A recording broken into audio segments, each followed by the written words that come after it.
Olá, esse é o vídeo 19 da série sobre lógica modal. Falaremos sobre argumentos contra S5 como a lógica da metafísica. Vamos lá? No vídeo anterior, consideramos S5 e a possibilidade de adicionar axiomas ou retirar axiomas. No caso de adicionar, nós vimos que o teorema de Scroggs cria um contexto teórico muito contundente de que a adição de axiomas a S5 tornaria esse sistema excessivamente específico. Porém, para argumentar que não devemos retirar axiomas de S5, nossos argumentos foram mais intuitivos e relacionados sobre a ideia de que o contexto metafísico deve ser o contexto de maior generalidade.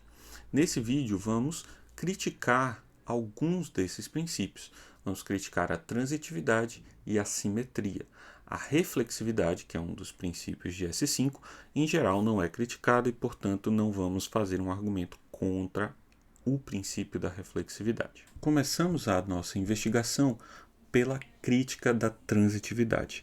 E a ideia é fazer uma crítica a partir de uma ideia de argumento da gradação. Esse argumento ele foi proposto pelo Nathan Solman em 89 e ele funciona do seguinte modo. Vamos ver que a transitividade ela tem como consequência a ideia de que uma necessidade implica quantas necessidades nós queiramos, ou, equivalentemente, muitas possibilidades implicam uma possibilidade só, ou seja, possível, possível, possível, assim por diante, implica possível alguma coisa. Nesse caso, vamos observar uma situação em que existem mudanças graduais.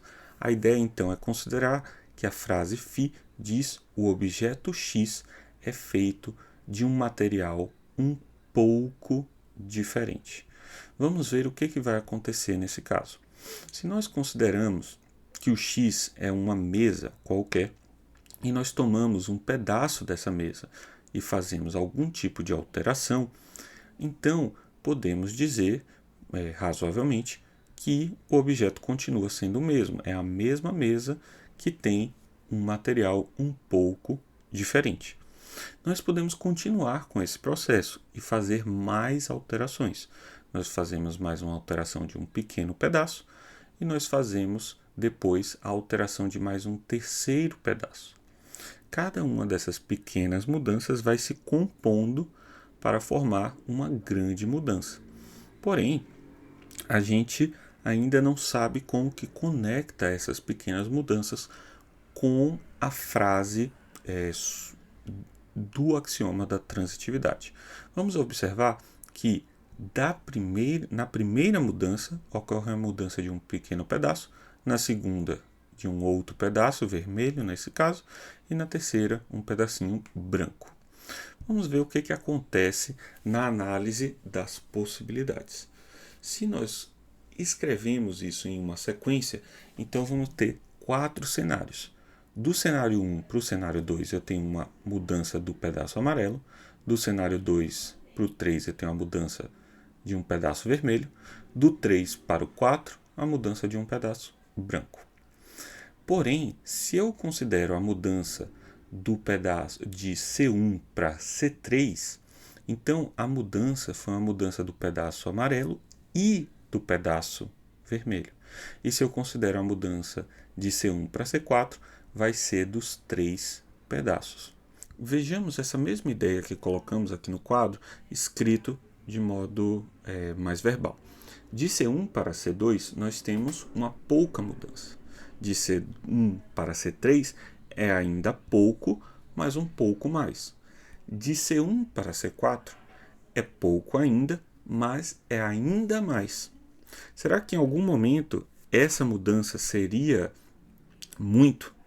Isso vai ser muito importante na avaliação da fórmula φ que nós colocamos, porque a fórmula φ é a fórmula que diz a mesa poderia ser feita de um material um pouco diferente, ou ela poderia ser feito de um material um pouco diferente. Então, é esse tipo de relação que estamos avaliando. Se consideramos é possível ela ser feita de um material um pouco diferente, nós estamos considerando cada uma dessas acessibilidades individualmente. Mas se assumimos a transitividade, isso se compõe em uma nova relação. Então note que se nós rearranjamos esse esquema, pensando que cada uma das relações é pouco, quando eu considero a seta que sai do primeiro para o quarto, eu estou assumindo a relação de transitividade. Eu tenho acesso de 1 para 2, de 2 para 3, de 3 para 4. E se eu disser que 1, portanto, acessa 4, eu estou fazendo essa acessibilidade como uma das minhas possibilidades. Se, então, o nosso sistema, para falar de metafísica, é transitivo, então ele permitiria que uma grande mudança ainda preservasse a identidade da mesa. Eu fiz uma grande mudança e a mesa continua sendo ainda a mesma, pois a transitividade garantiria que as poucas mudanças se somam em uma grande mudança, permitindo ainda que seja acessível. Ou seja, o que nós temos é que para algum n, quando as mudanças são muito grandes, o meu mundo inicial não vai poder acessar o outro, porque nesse caso vai falhar. N pequenas mudanças sempre preservam a identidade na mesa, e é uma mesa que é feita de um material um pouco diferente, mas isso não implica que é possível que essa mesa seja feita de um material muito diferente, que é o caso em que aconteceria no caso das composições das mudanças na mesa.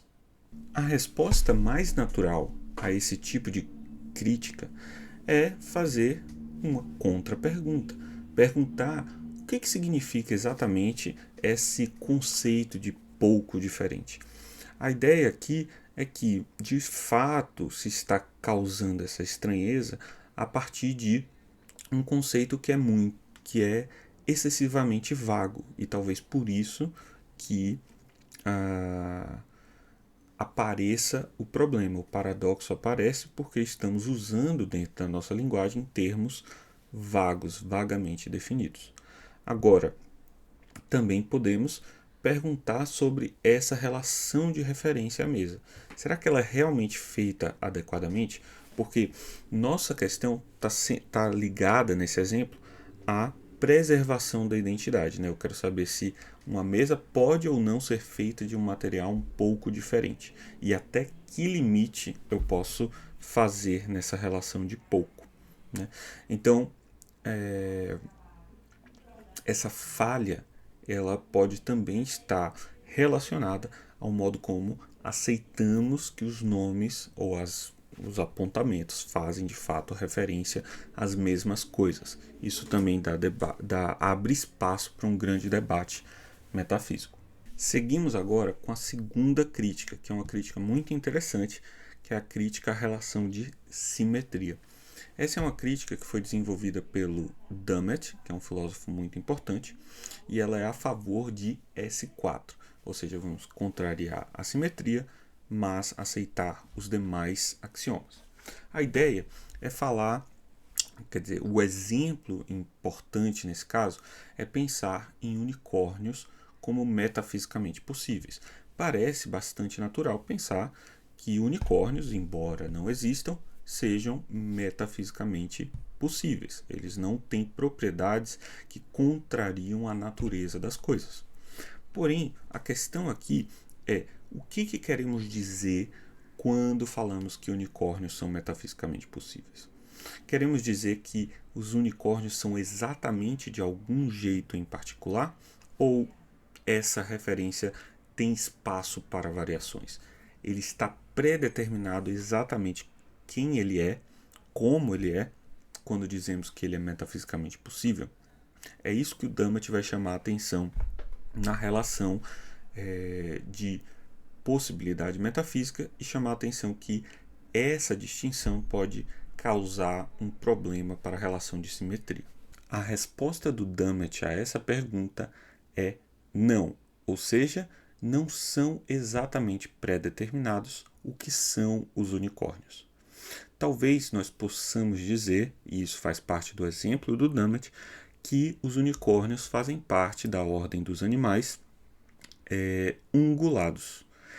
E essa ordem ela pode ser subdividida em duas ordens famosas, que são a dos Artiodactylus, que são aqueles que têm um número de dedos par, e a dos Perissodactylus, que são aqueles que têm números de dedos ímpares.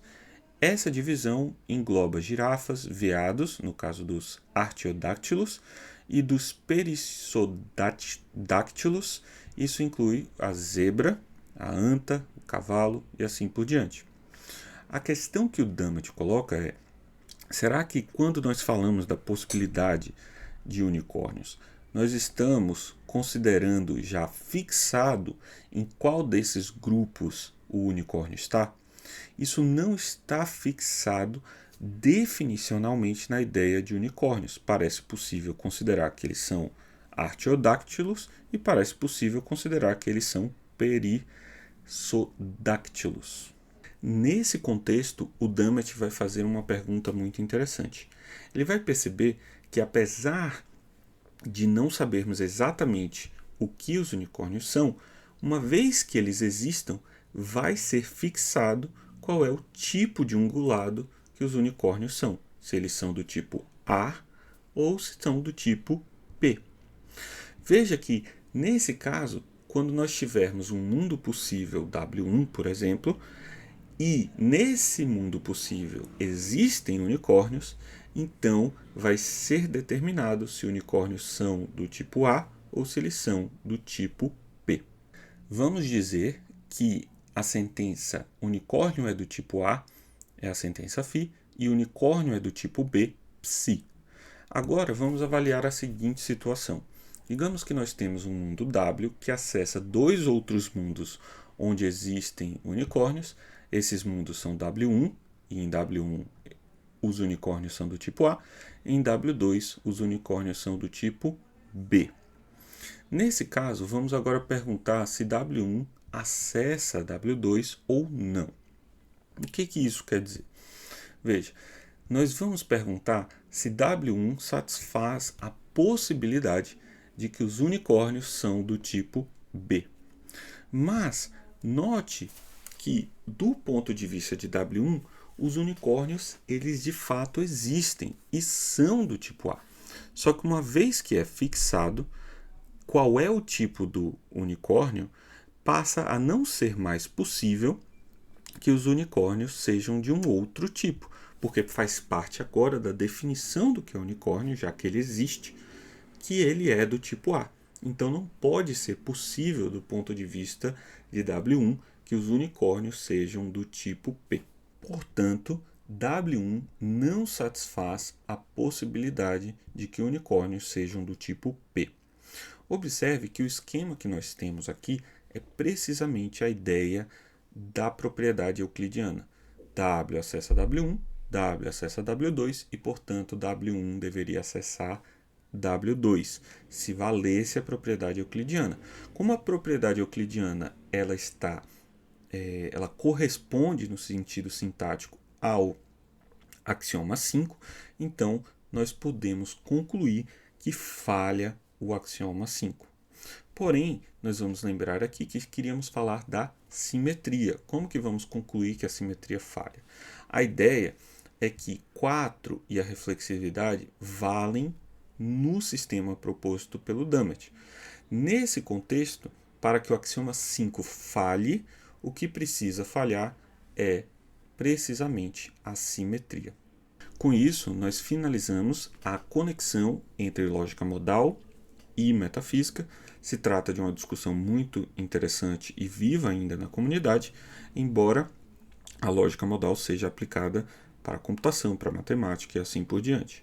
Essa discussão ilustra que tipo de coisa nós conseguimos capturar com esses sistemas.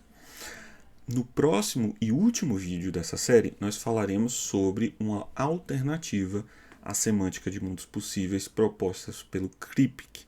Essa semântica é conhecida como a semântica de vizinhança e ela permite que nós falemos de sistemas ditos não normais, são sistemas que são mais fracos ou diferentes do que o K, né, o sistema base da semântica de mundos possíveis do Kripke. Esses sistemas foram propostos pelo Scott e o Montague, e é muito interessante. Ele foi aplicado por um filósofo muito importante chamado David Lewis como os sistemas adequados de semântica para trabalhar a metafísica. Muito obrigado e até o próximo vídeo. Lembra, se você puder e quiser contribuir com o nosso canal, ajude-nos tornando-se membro. Um abraço.